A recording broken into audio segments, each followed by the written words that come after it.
Hey, Wonderhussy here. This is a Consolation beer. And by that I mean I'm consoling myself because I wasn't able to make it to this lake I was trying to get to. Okay, let me just preface this rant by saying that the entire west coast of the United States is in the middle of a brutal heat wave right now. Every place in the west is over 100 degrees and a lot of them are over 110. And, you know, I left Death Valley because I wanted to find cooler temperatures. This is not what I was expecting. So I drove as high as I could into the Sierra Nevada mountains, trying to escape the heat. But guess what? It's even hot up here. Okay, it might not look hot because of the overcast, but let me tell you something. This overcast is making the heat even worse because it's making things humid and sticky, and it's very unpleasant to camp in. Now, if you're from the Midwest or, God forbid, the South, well, you'd probably laugh at my idea of humidity. I would guess the humidity is maybe like, I don't know, 20%, 30% today, which that's a lot for me. I'm from Death Valley, okay? I'm not used to it. It's very hot, it's very sticky, and it's very, very difficult to camp in, let alone shoot videos, okay? I'm out here on my summer Rumspringa, okay? I need to shoot as many videos as I can to tide me over. I have to go back down to Death Valley August 7th or 8th to get ready for Burning Man. And so I need enough videos to get me through the summer and then while I'm at Burning Man and while I'm recovering from Burning Man. Okay, well that means I need to shoot 13 videos. I calculated it out. I need 13 more videos.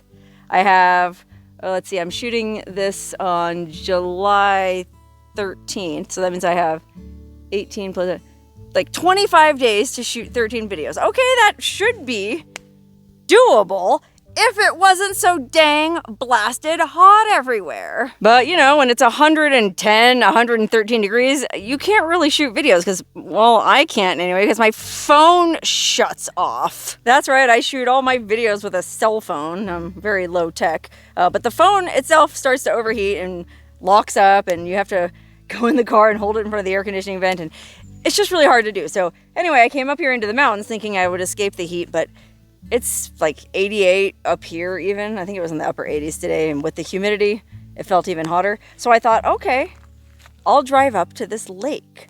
Okay, someone told me about this beautiful alpine lake, only about 10 miles from here. A couple years ago when I was at a hot spring. Okay, I was hanging out in a hot spring, chatting with some traveler guy, and he told me about the most beautiful lake he'd ever been to. And so, of course, I pinned it on my map, thinking, oh, if I'm ever in that area, I'll go check it out. Well, this morning, I'm sitting here at camp looking at my phone, and I go, oh, I'm near that lake. It's only 10 miles from here.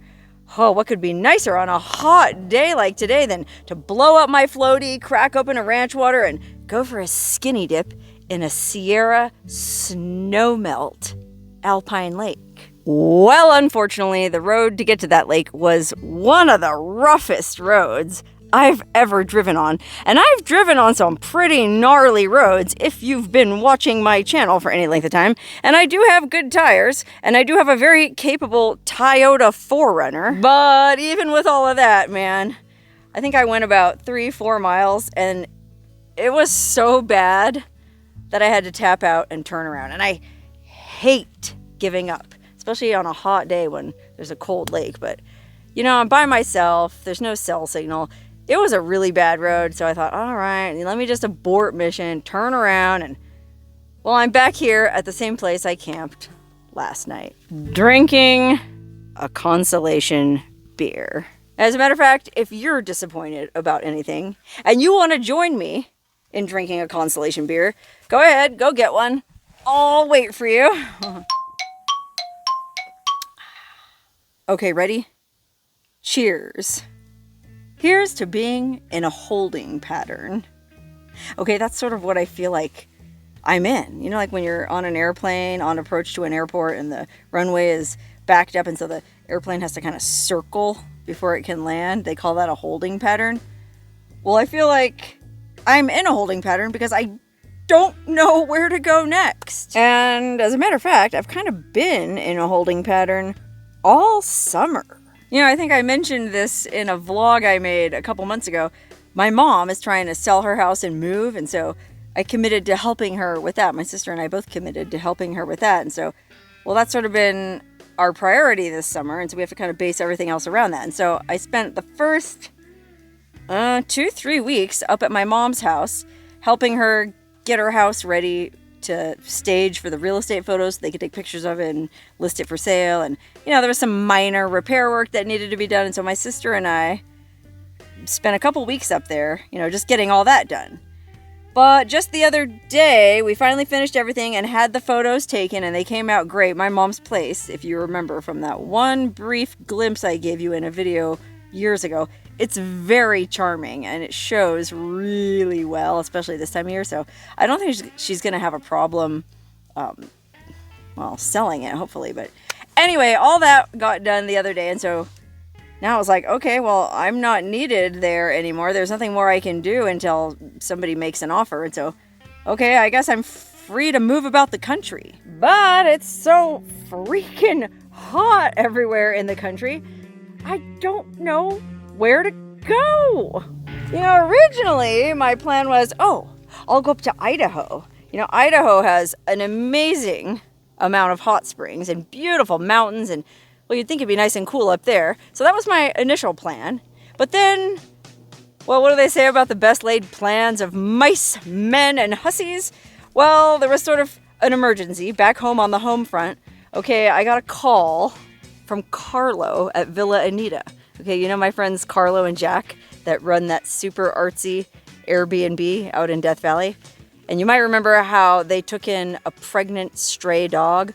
Well, she had already given birth by the time they took her in, but this pregnant dog wandered into town and gave birth to 14 puppies under a shed, and Carlo and Jack took her in and all the puppies in and fed them and cared for them and took them to the vet in Vegas to get them their shots, and they got the mama spayed, and well, they asked me to help adopt them out, and I did. Thanks to the generous people watching this channel, we managed to find amazing homes for almost all those puppies. I mean, one of the pups ended up going to a guy who's a medic for Life Flight, like on the helicopter.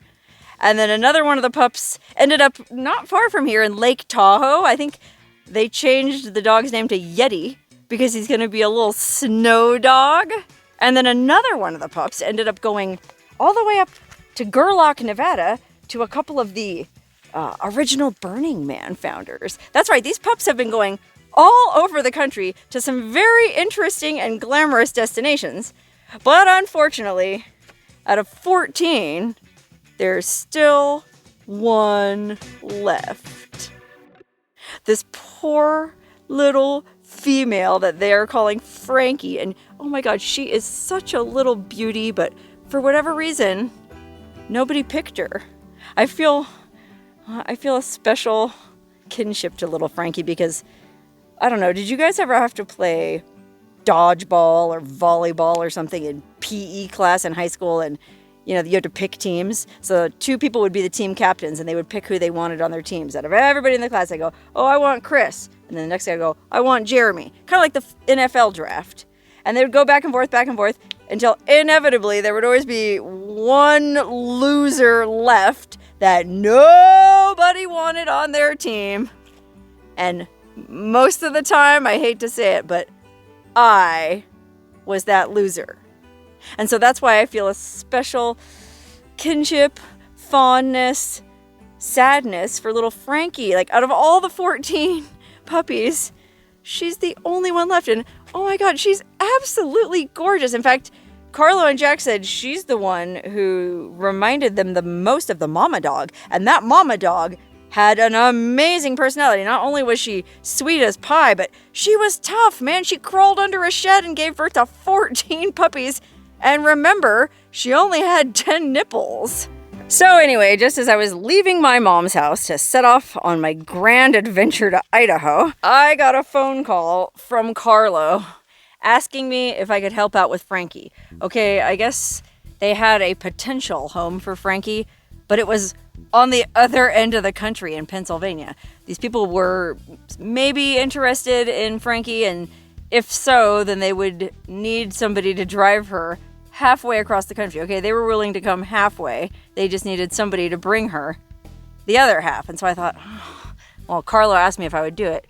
I thought, golly, do I want to drive halfway to Pennsylvania? I mean, I looked at the map, and halfway from Death Valley to Pennsylvania, I don't know, it's like Missouri, maybe Chicago. I thought, okay, I could drive little Frankie to Chicago and then, you know, give her to her new owners and then turn around and like follow Route 66 the whole way back home. You know, I've been wanting to do a Route 66 trip, so that'd be cool. Or, you know, if I met them in Missouri, then I could, you know, drop off the dog and then I could turn around and follow the Lewis and Clark Trail back from Independence, Missouri, all the way to, where did they end up? Seaside, Oregon? I think that's where they ended up.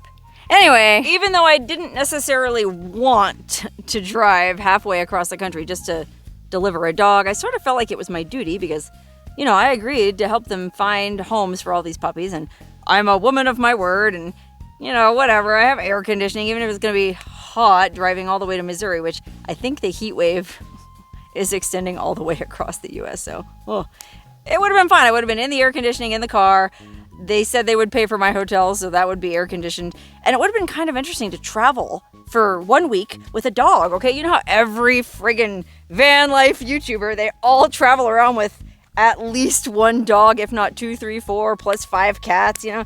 I sort of feel weird that I don't have a dog, and so I thought this would be, or that would have been, an interesting kind of way to test it out. You know, if I had a little pup riding along shotgun with me, I could see how I liked it, and well, maybe it might soften my icy cold curmudgeonly heart into adopting a dog myself. You know, I mean, look how roomy it is back there. There's plenty of room for at least 3 dogs. Okay, I know it's kind of creepy that my buddy Ben is staring at us from between the driver's seat and the passenger seat. But I brought him along as sort of a safety device for, like, when I was in Hollywood. You know, I put him in the front seat. When I was in San Francisco, actually, in San Francisco, I didn't have to put him in the front seat because I was able to park my car in my friend's garage. But anyway, Ben is great for when I have to go into a city and I don't want to get my catalytic converter stolen. Anyway, like I was sort of facetiously saying, there's plenty of room in the back of my car for 10 dogs. Well, no, there really isn't. I don't think there's enough room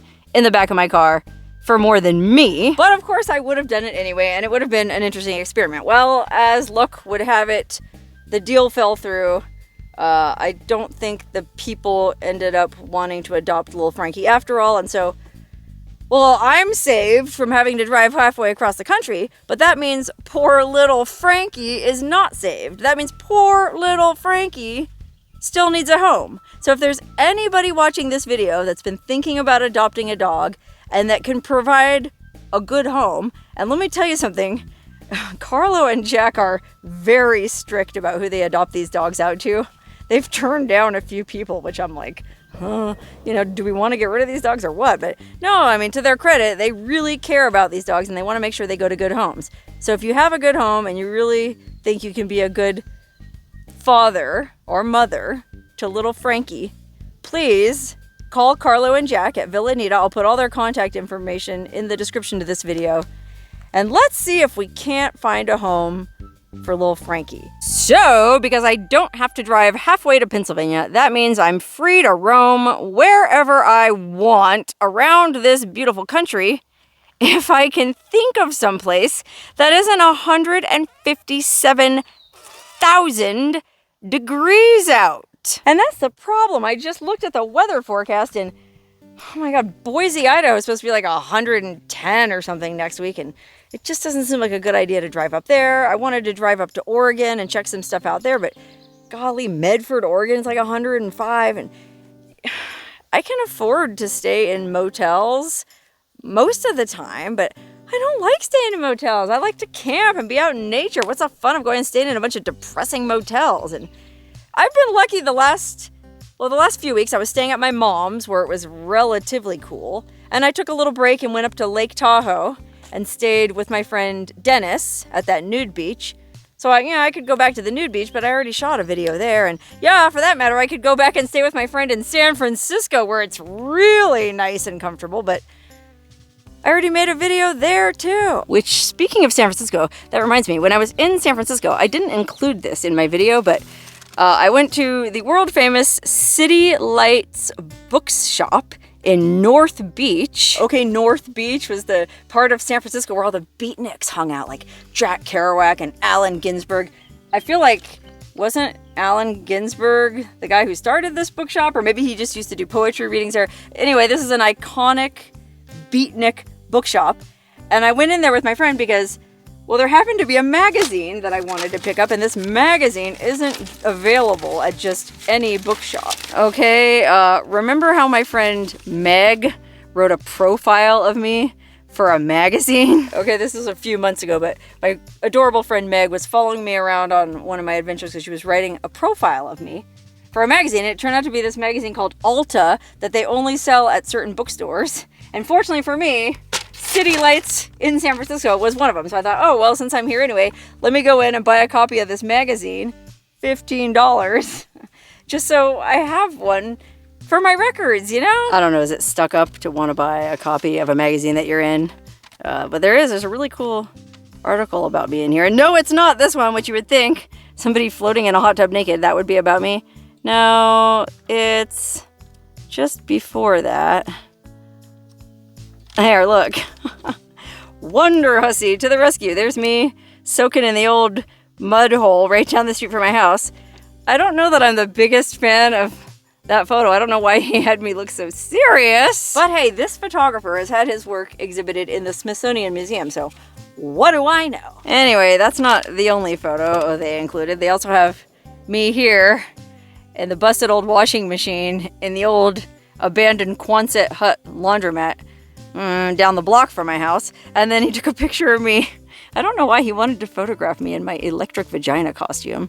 And again, so serious. I guess that's called gravitas. Anyway, I just thought I should have a copy of this for my archives. And if you're interested in getting one for yourself, well, you can seek out an independent bookshop in a college town near you, or you can just go to their website. It's called Alta Magazine. You can go to their website and they sell single issues, and you can get one there.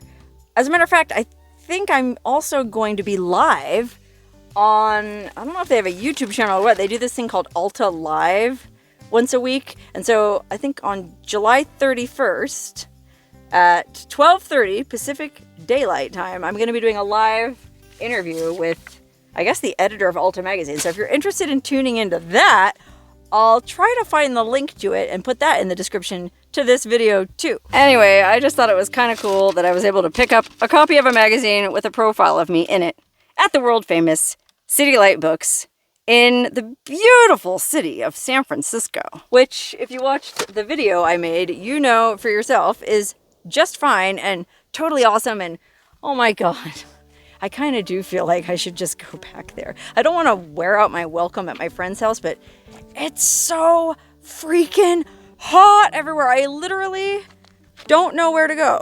I mean, I'm standing here. It's July 13th, the middle of the juicy, beautiful, wonderful summer. And I don't know where to go, man. I mean, I'm not going to drop off that dog anymore. I don't think I should go to Idaho. It just sounds very hot and unpleasant. I guess I could just go back to California and kind of hug the coastline. I could go back to Hollywood. It's supposed to be relatively cool down there. And I could finally hike to the Hollywood sign with Mike Z. I don't know, man. I kind of just wanted to go be by myself in nature. And it's proving somewhat difficult. But I'm sure I'll figure it out. I always figure it out. I only need to shoot 13 more videos. Surely there's 13 temperate, beautiful places with an abundance of free camping and cell signal somewhere in this gorgeous country. Am I right? Ben says I'm right. Of course he does. Ben is the best travel buddy a gal could ask for. He never talks back. Okay, before I wrap up this video and start looking at Google Maps again to try to figure out where I should go, there's a couple more things I want to mention. One, If you want to watch that Alta live thing and see me live, well, that's one thing. But if you want to actually see me live, like see me live in the flesh in person, like you want to meet me, well, guess what? We're having another one of those meet and greet fundraiser parties in Tecopa, the town on the edge of Death Valley where I live, this November. They're doing it in the fall this time. It should be cool enough. November 2nd, I think, is the date they've chosen for it. And it's kind of a firehouse fundraiser, but it's also just sort of a community celebration. So we actually got a small stipend from the state of California to hire entertainment. So we have some bands coming in, and we're going to have some food trucks, and we're going to have some artists and vendors and drum circles, and who knows what we're going to come up with. So if you're inclined to come hang out in the beautiful desert in early November, which is one of the best times of year to be down there, well, mark your calendars now. For the first weekend in November, November 2nd, is going to be the day of the, well, we haven't really chosen a name for it yet, but I think my sister is lobbying for the Amargosa Chaos Festival. Ben says that's a great name. Mwah. Love you, Ben. Okay, and then the other thing I wanted to mention is, believe it or not, I'm still having a problem with scammers in the comments section. Probably of my YouTube channel, but I've noticed it especially on Facebook. If you happen to follow me on Facebook, every time I post something, there's these fake accounts that come up in the comments, and they reply to other people's comments going, "Oh, hey, message me, beautiful." And it's obviously not really me, but they use the same username and they use a similar profile picture. And unfortunately, a lot of people end up getting duped. And what happens if you do message them is they invariably end up asking you for money because they're scammers. My understanding is it's not just my channel, it's a bunch of different channels. And it's like this whole kind of like operation out of West Africa, like Ghana and a bunch of different countries, where these people make enough money scamming YouTubers' followers that they can support their whole families, you know? Times are tough over in Ghana, so I kind of understand why they're doing it, but I don't approve of it because it's totally disingenuous. I would never ask people for money, so if somebody in the comments hits you up, be very, very, very skeptical when you reply to them and never send them any money. So I kind of came up with a trick that you could use to verify if it's really me you're talking to or not, okay? If you're messaging or communicating with somebody online that claims to be me, and you want to make sure it's really me, well, I came up with a code word, okay? Like a secret code word. Well, it took me a while to come up with this code word. You know, a word that you could say, oh, if you're really Wonderhussy, then what's the code word? And then if they said it, well, then you would know it was really me. So it couldn't be anything too obvious, like abracadabra or open sesame or superfragicalisticexpialidocious. It had to be something unique. And so I thought a good code word would be beans. More specifically, magic beans. So if you comment on one of my Facebook posts, or if you comment on one of these videos, and somebody replies to your comment going, "Wonderful, you've just won a prize," or "Hey, handsome, send me a message on Telegram," and you want to make sure that it's really me, well, by all means, go ahead and message them on Telegram. You can message them all day till the cows come home, but don't send them any money or give them any personal information until you've verified with the code word that it's really me. Oh gosh, I wonder if the scammers actually watch these videos. And now the scammers know the code word. I don't think that's the case though, because these scammers, I have to hand it to them, they're pretty savvy. Like a lot of times they'll string people along. It'll take a while before they ask you for money. They might message you for a month or two, just chatting back and forth just to sort of build up a relationship. And then, 2 months into it, then they'll go, "Oh gosh, my van broke down. I need a new transmission. Can you wire me $300? Well, it shows that they are relatively savvy to know that I have a travel channel, but it shows that they don't actually watch my videos because I don't have a van. I don't live in a van. I travel around in a 4Runner, and I don't even do that very much. And when I do, all I do is stand on top of a mountain complaining about how hot it is. So anyway, my point is they know me, but they don't know me that well. So I don't think they are watching this video. And so I think Magic Beans probably is a safe code word to use. But if that isn't enough for you, you can always email me directly at wonderhussy@gmail.com. That is my email address, and I'll tell you 100% for sure whether or not you're talking to me or not. But spoiler alert, you're probably not talking to me. I don't use Telegram. I don't really go into the comments on my videos or on my Facebook page. The only communication I do is via email.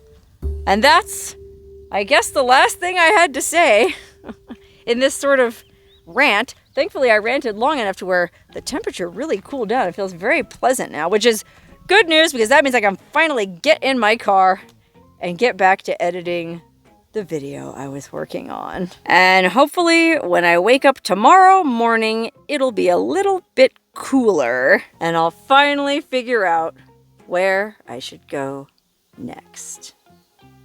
What's that? You're saying I should ask Ben for advice? Well, couldn't hurt.